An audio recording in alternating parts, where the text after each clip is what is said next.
Well, with me again on the set is none other than Professor Venacious Baryamureba, a presidential aspirant. Thanks for joining me. Thanks for having me here again. With the question of fronting a single candidate. Yes. Because this has been the problem. The opposition in Uganda, every party is wanting to front its own candidate against a man who has established party structures. Where is your position on this? If we are to go in with one candidate, it is important that we define the process. And the process should be free and fair, because that's what we expect of government or of NRM. So the process should involve us, the candidates, from the different parties, or even the independents, if there are any, going across the country, campaigning, and then we end up with what you call primaries. Then you have one person who has won to be the candidate. But short of that, then the primaries will be in round one of the presidential elections, whereby all of us going, nobody can win unless you have 50% plus one vote, you know. So I can get my number, Bestie can get his, Museveni can get his, Mama Mbaba is President Museveni, but if any one of us fails to get 50% plus one vote, then we'll go for the second round. The second round now, it will be clear. You decide out of the two candidates whom to support. That's my position. What if that one fails? Which one?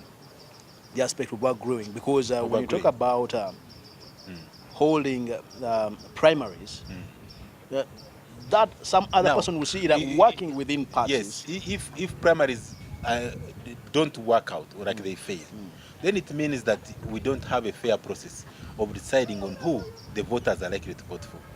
What about the question of saying that the bigger party, the bigger opposition party fronts a candidate? You see, it does not necessarily mean that the bigger party has the best candidate. Like when I assess all these candidates, including President Museveni, I'm the best candidate for 2016. So if you are saying that maybe FDC fronts the candidate, what if FDC fronts somebody who's not even known? Does your party has structures? You see, in this country called Uganda, all parties don't have structures. That's why you see NRM right now is registering members. That's why anytime there are going to be elections, parties go to the villages to register people for purpose of getting the delegates who will come to vote for the flag bearer. But we don't really focus on party structures. And so that's why every presidential candidate does not necessarily rely on the party structure to campaign. You know, you rely on the members within the party to help you campaign. So I'm not worried about that. And luckily enough for me, my members, the people who want to support me now to run and win the election, they come from all the parties. But now as we move towards August, September, you will see the vehicle I'm going to use to take me to State House. Initially, what was your political background, your political background? I've been in politics for a very long time. And you know, since 1986, nobody has been given the opportunity, was not given the opportunity to be in a political party up to 2000 and what? And 2003, when we allowed political parties to function again. So in 2003, I was one of the first people, if not the first, to go around the country and start a party called National Progressive Movement. It was aimed at getting the progressives. People were tired of the resistance movement, which you all belonged to. So that party was registered as the second political party to be registered on 7th of April 2004. And went around the country popularizing it. I was the party president, actually. But in 2005, the government actually was getting strong.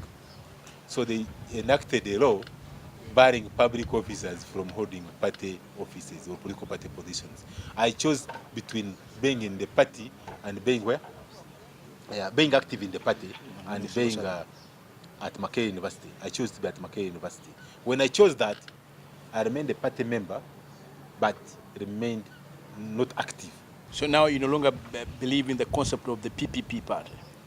That's not what I'm saying. What I'm saying is, you cannot. You was quite different from the Bidandi Salian. You cannot use which one?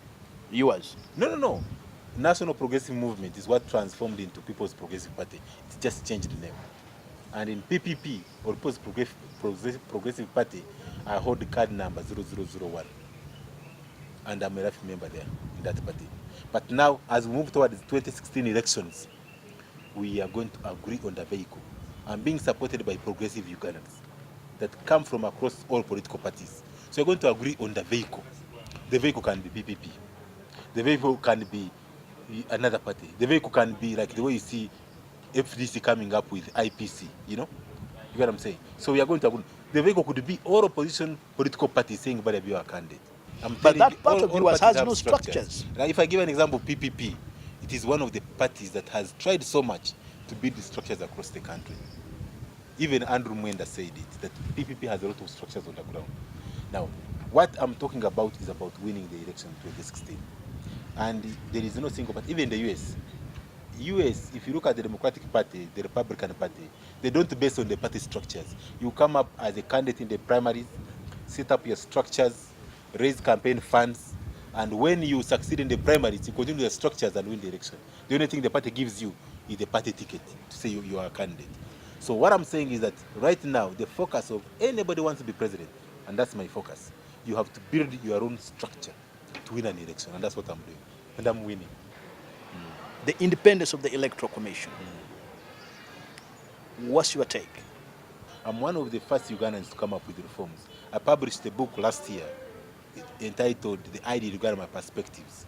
Actually, even today I was in Parliament presenting on the reforms. And one of the things I've said in Parliament today is that we need an electoral commission that is independent, not in name, just putting one independent, to ensure the weight is appointed, the weight is removed, is like, that's what the independence should be.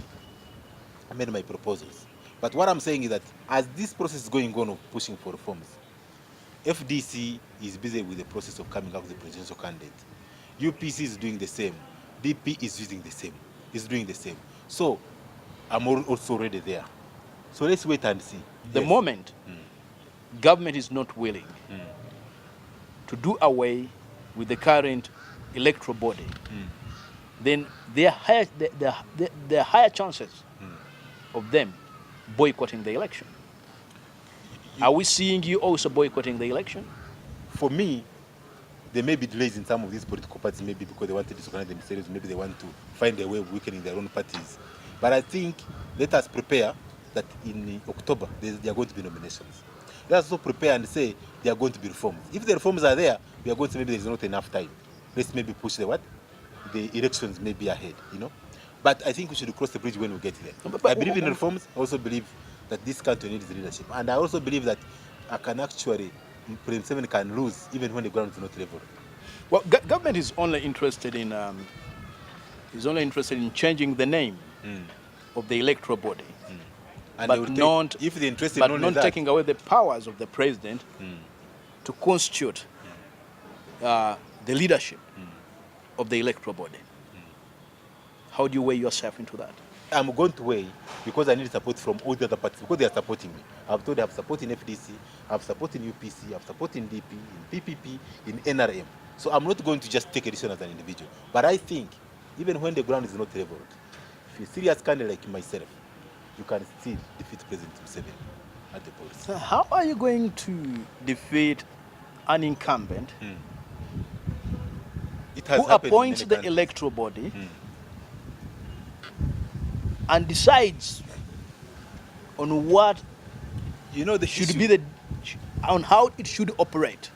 The issue you should look at is how to guard the results. You know, even if he appoints Kasuja, Chugundu, and Chugundu is there, if you are able to guard the votes at the polling station and you have evidence of that, then you have finished President Museveni. What has been happening that people at the polling stations, when they sign those forms, nobody has any evidence. When they are leaving the polling station, somebody pays them some little money, they sign another form, and that's it. When you take it to court, they say, but these are the results from the polling station. Issue to do with if any presidential candidate loses the presidential bid by 5%, he or she should automatically be a member of parliament. That's what is being proposed. What I've proposed is one of the proposals that I've proposed is different.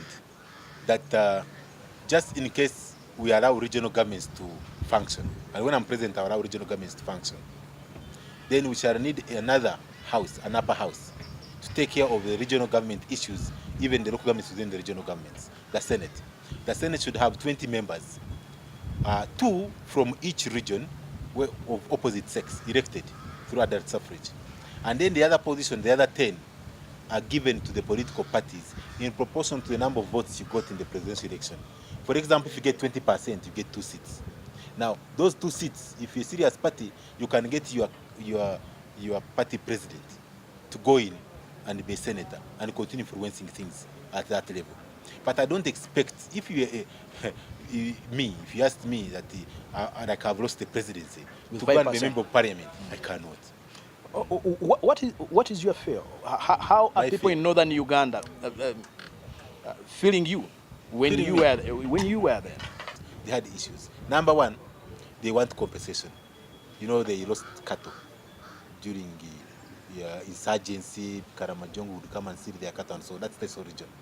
They want compensation, which is something that you know, anybody should do for them.